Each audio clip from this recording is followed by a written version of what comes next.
Assalamualaikum warahmatullahi wabarakatuh. Bang Andi, ini saya mau nanya Bang, zikir napas itu kan ada level 1, 2, 3, dan 4. Untuk sebagai pemula, latihannya bagaimana Bang Andi? Apakah latihannya kita pisah? Misalnya kita latihan level 1 dulu, kalau level 1 sudah kita kuasai, kemudian latihan pindah ke level 2. Kalau sudah kita kuasai level 2, maka kita pindah latihan ke level 3. Kalau level 3 sudah dikuasai, latihan pindah lagi ke level 4. Atau latihannya langsung digabung saja, level 1, 2, 3, dan 4. Nah, pertanyaan kedua, kalau kita sudah kuasai level 1, 2, 3, dan 4, apakah latihan kita, DN kita mulai level 1 hingga sampai level 4, atau DN-nya langsung ke level 4? Mohon pencerahan dan bimbingannya Bang Andi. Assalamualaikum warahmatullahi wabarakatuh. Waalaikumsalam warahmatullahi wabarakatuh, Pak Anang. Terima kasih pertanyaannya. Memang ini sangat banyak ditanyakan, sering ditanyakan. Memang banyak orang bingung kalau ngomong level ya. Banyak orang menganggap yang namanya level itu adalah makom atau tingkatan tertentu. Sebenarnya itu bukan tingkatan ya. Jadi biar lebih mudah, kita ganti kata level itu dengan kata tahap atau step by step ya, langkah demi langkah, tahap demi tahap.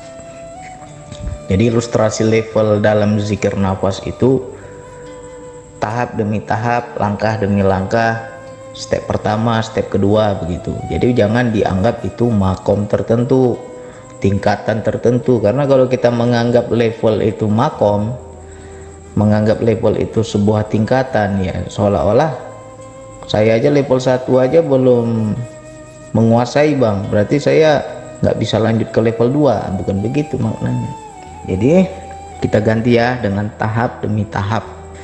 Ibarat ilustrasi sebuah mobil ya, kita hendak mengendarai mobil. Tahap pertama ngapain?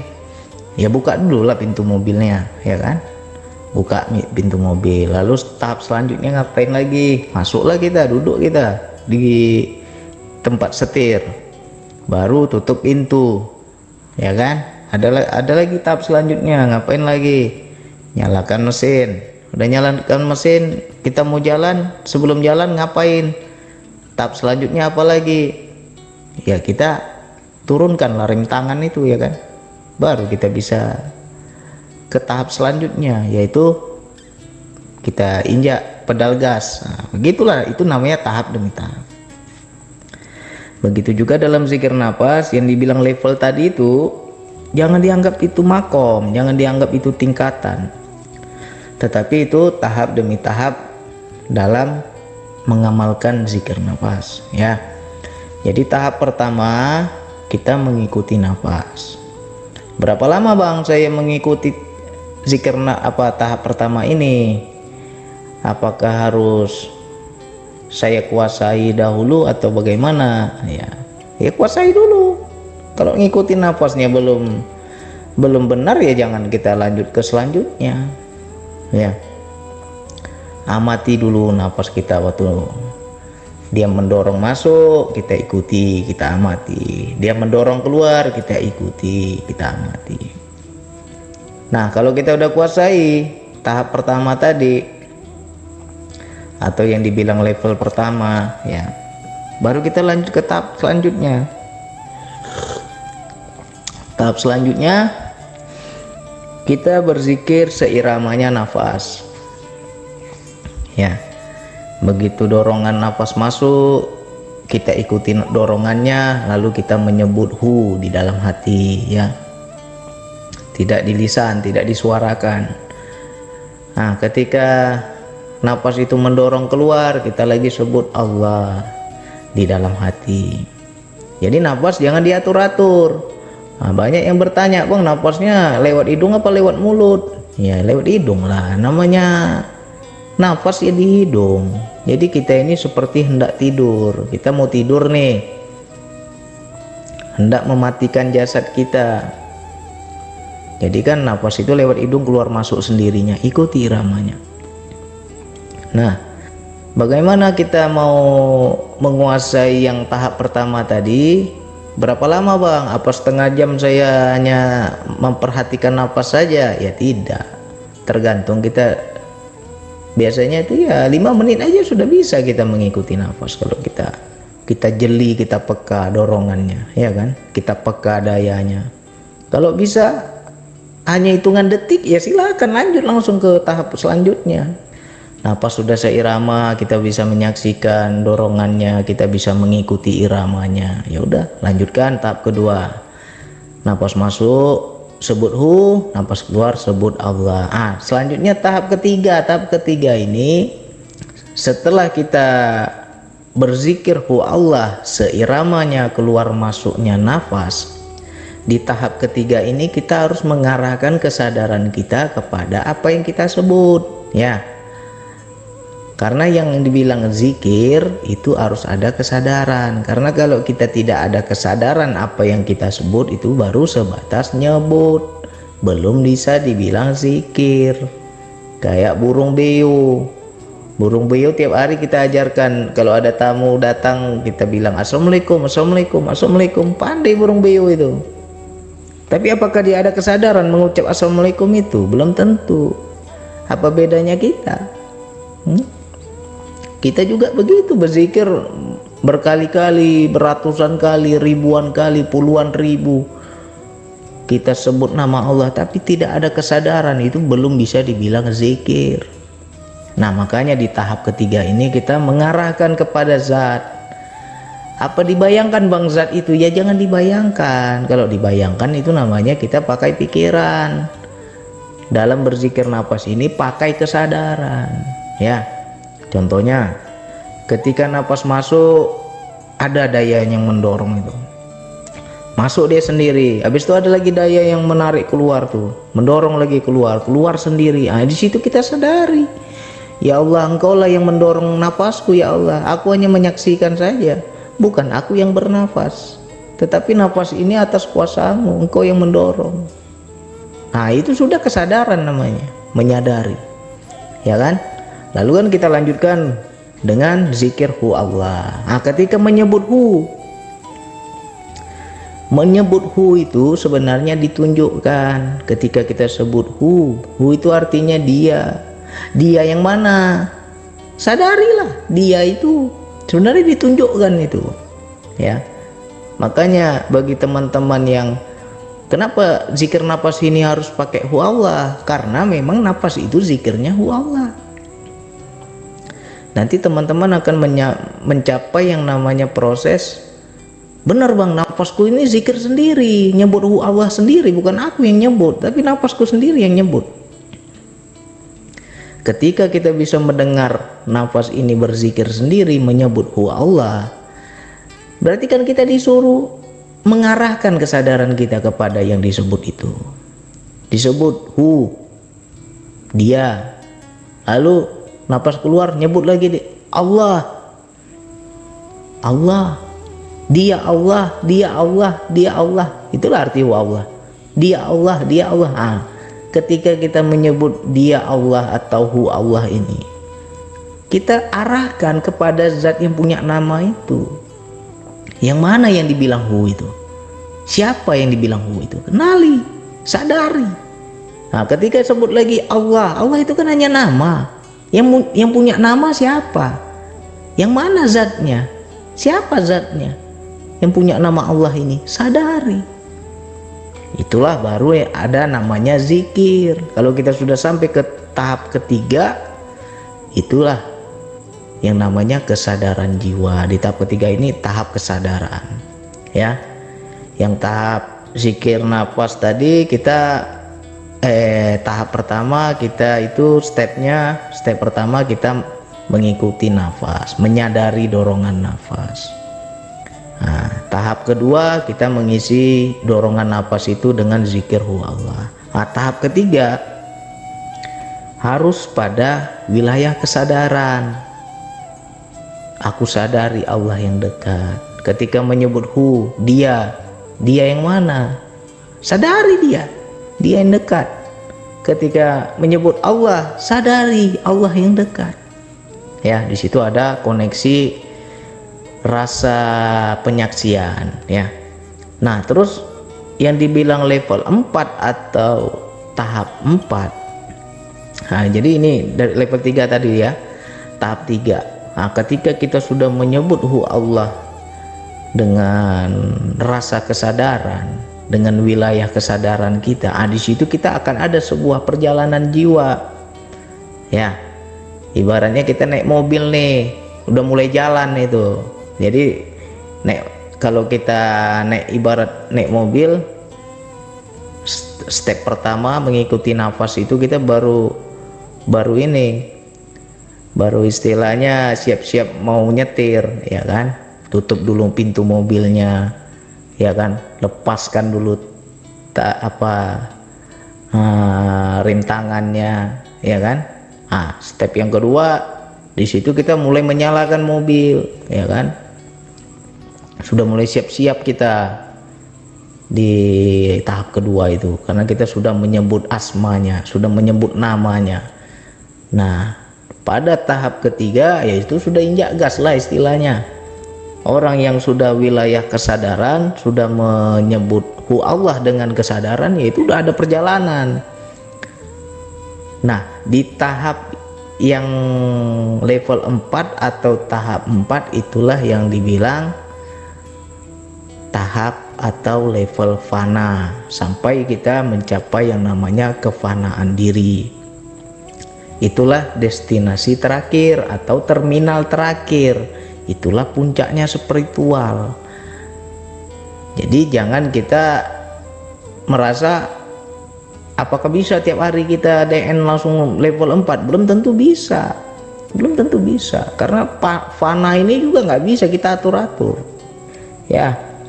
Perlu keistiqomahan, perlu latihan, perlu skill tersendiri, dan di situ juga suka-sukanya Allah. Kadang hari ini bisa kita ke sana, besok coba lagi nggak bisa, belum tentu bisa. Jadi suka-sukanya Allah, maunya Allah. Jadi yang patut kita yang kita kuasai ya 3 tahap tadi. Yang level 4 itu nggak usah kita cari-cari.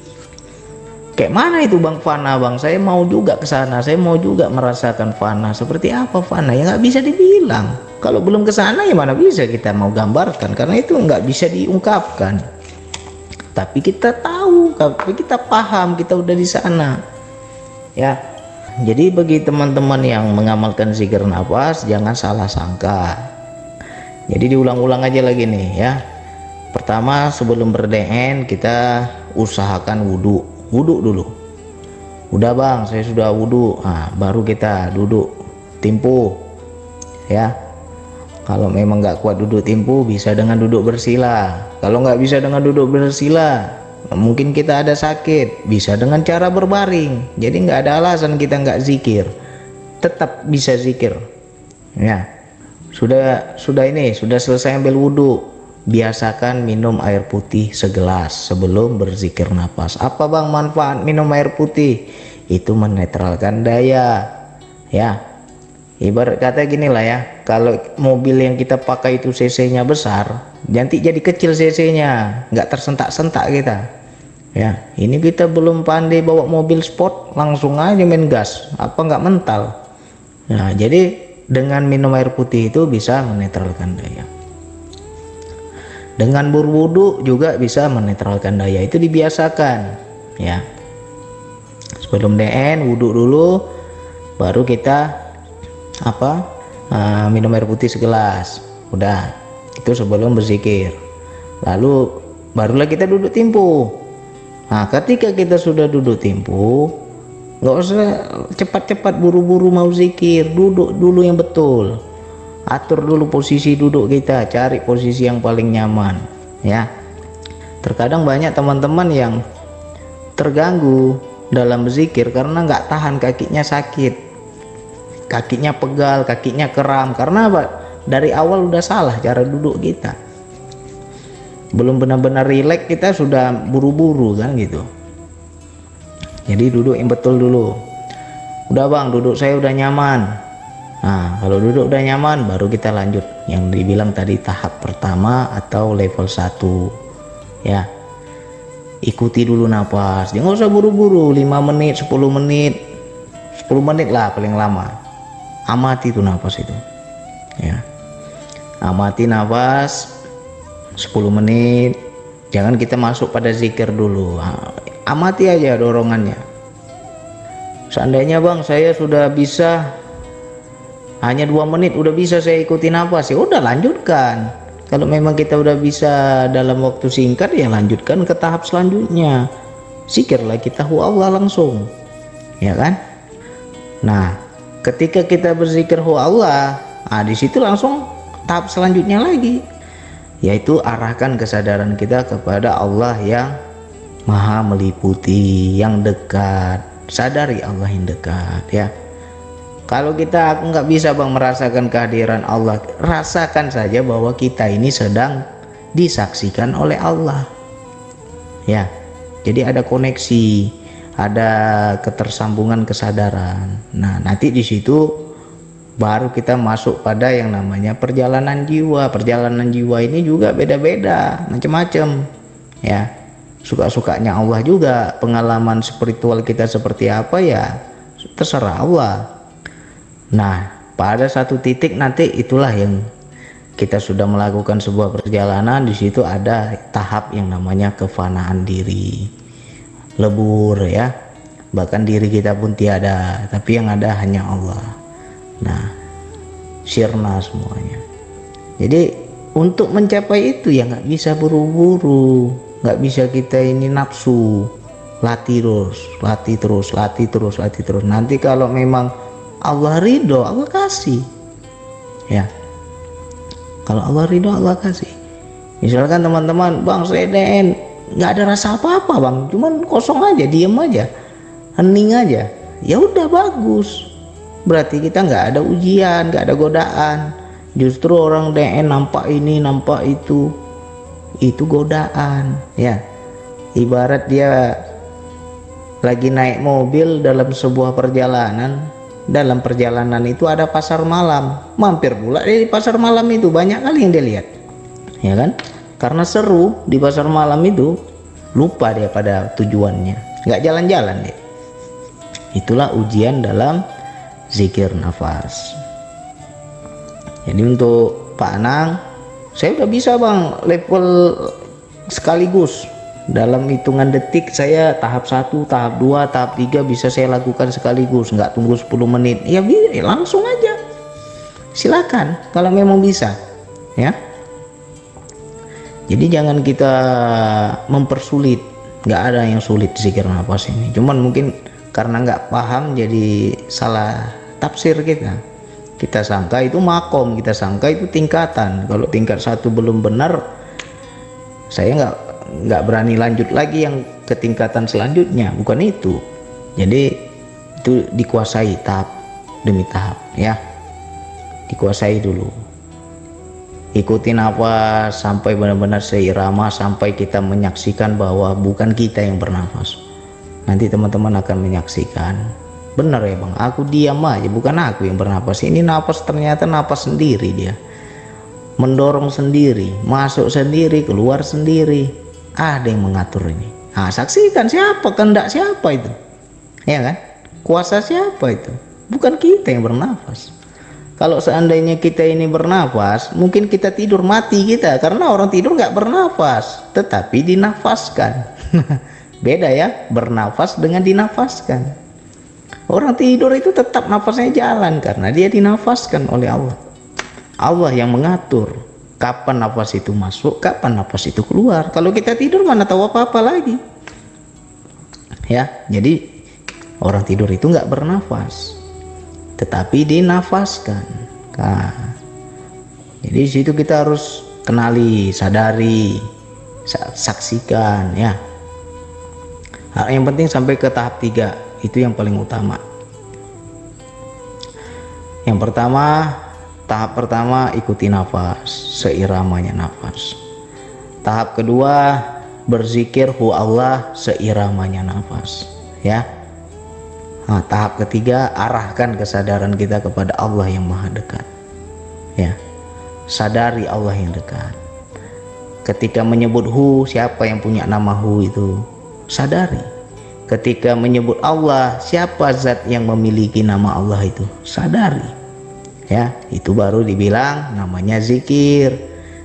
Ya, kalau kita hanya nyebut Hu Allah, tapi pikiran kita kemana-mana, itu belum zikir, baru nyebut itu. Yang dikatakan zikir itu apabila ada kesadaran kita kepada apa yang kita sebut, itu baru dibilang zikir. Ya, jadi yang tahap keempat yang dibilang tahap fana itu tidak usah dicari-cari, tidak usah diminta-minta, tidak usah diharap-harap, itu bonus, suka-sukanya Allah. Kapan Allah mau kasih kita nggak tahu, ya.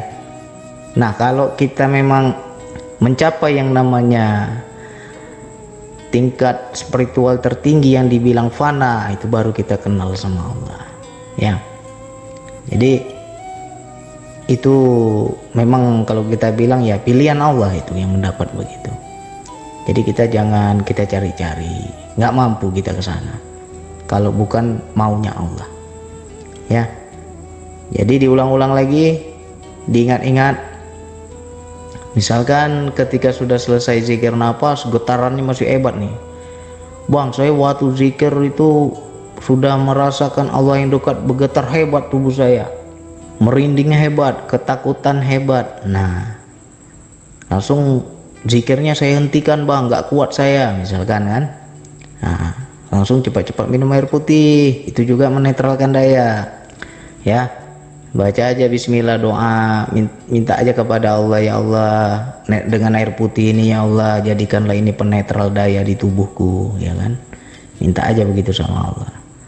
Nah, jadi kita sebelum berzikir minum air putih segelas, sudah berzikir minum juga air putih segelas, itu menetralkan daya, ya. Jadi teman-teman nggak getar-getar lagi, nggak kejang-kejang lagi, nggak merinding-merinding lagi. Nah, itu untuk menetralkan daya, ya. Jadi dilatih terus, usahakan satu hari 30 menit, ya. Satu hari sekali, durasinya 30 menit. Kalau hari ini bisa 30 menit, besoknya tambah lagi, besoknya bisa lagi tambah lagi. Nah, nanti lama-lama kita akan paham yang namanya daya, kapan waktunya berhenti. Ya, di situ Allah akan kasih tahu, udah stop, cukup, nggak usah lama-lama, udah zikirmu udah cukup, ini besok lagi. Nah, itu ada namanya daya. Kita akan kenal kapan kita disuruh lanjut, kapan kita disuruh berhenti oleh Allah, ya. Ketika daya itu hilang berarti berhenti, udah stop. Nah, nanti pelan-pelan kenal lah, ya, kita akan mengenal daya itu. Yang penting istiqomah terus, dilatih dan diingat, level itu bukan tingkatan, bukan makom, ya. Jadi itu hanya tahap-tahap dalam berzikir nafas. Sama ibarat kita naik mobil, ada tahap-tahapnya. Buka pintu dulu, masuk kita ke dalam, duduk kita di kursi tempat setir, baru kita tutup pintu lagi, ya kan, baru nyalakan mesin, baru kita lepaskan rem tangan. Nah, begitulah. Atau kita spionnya belum benar, kita perbaiki lagi spion, itu kan namanya tahap-tahap. Nah, begitu juga zikir nafas. Yang dibilang level 1, level 2, level 3, level 4 itu tahap demi tahap, ya, langkah demi langkah atau step by step dalam mengamalkan zikir nafas. Oke, mudah-mudahan ini bisa dipahami. Silakan dicoba. Yang penting niat kita lurus, latih terus, jangan harap apa-apa, jangan minta apa-apa.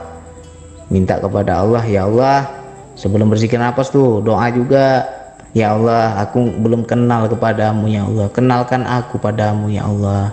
Minta begitu sama Allah, ya. Ajak ngomong lah Allah itu.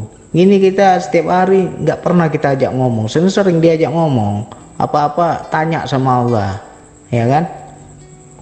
Nah, jadi silakan dilatih terus untuk kawan-kawanku semua, mudah-mudahan semakin paham. Nggak apa-apa, ini saya ulang-ulang terus, yang mana tahu nanti ada yang baru jadi lebih paham juga kan. Hanya itu yang bisa saya sampaikan. Wassalamualaikum warahmatullahi wabarakatuh.